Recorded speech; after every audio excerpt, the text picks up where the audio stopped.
How many of you have noticed that communicating with millennials or younger generations can be a little different, right? They don't get real excited when the phone rings. Usually, they would much rather you would just text them. In fact, I heard one of them say recently that she thinks it's rude when people call her. She works in a call center at Fidelity, so that might not work so well for them. But yeah, communication is completely different. About 3 years ago, I was asked to start doing these leadership classes for an organization, and I said, yeah, I was excited. And they said, and at least half of the people attending are going to be young emerging leaders. They're going to be millennials. And I said, oh, I love that. That's so exciting. I can't wait. So I did my usual thing where I send out email messages and I tell them, we're going to be reading this, we're going to be talking about that, we're going to be meeting at this time. Here's a couple of attachments you might find to be helpful. Days went by, no response. A few of the boomers and the Gen Xers responded and said, yeah, we're excited, we're going to be there.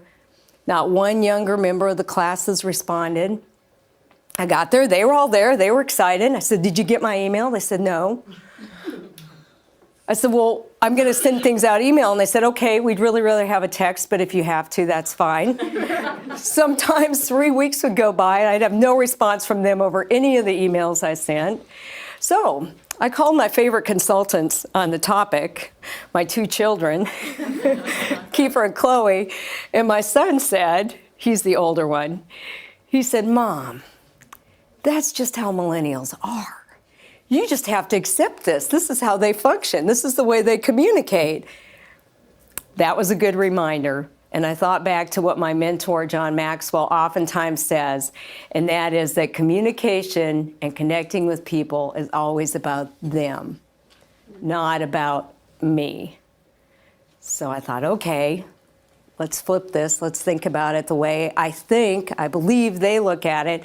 And I started texting more frequently. Of course, you know you can't attach things as easily to text messages. So for those of us who like to do that, that's a problem. What I learned to do was I learned to text them and tell them, I'm going to send out an important email this afternoon. Please take time to check it. And I used this sparingly. And sure enough, they'd say, okay, and they'd check the email. So the point of all this is that we have to change our expectations about communication. And I think the best way to do this in an organization is to get together and talk about what are realistic expectations for communicating, and then define those and get buy-in. How frequently should people be checking their email? How quickly should they be responding?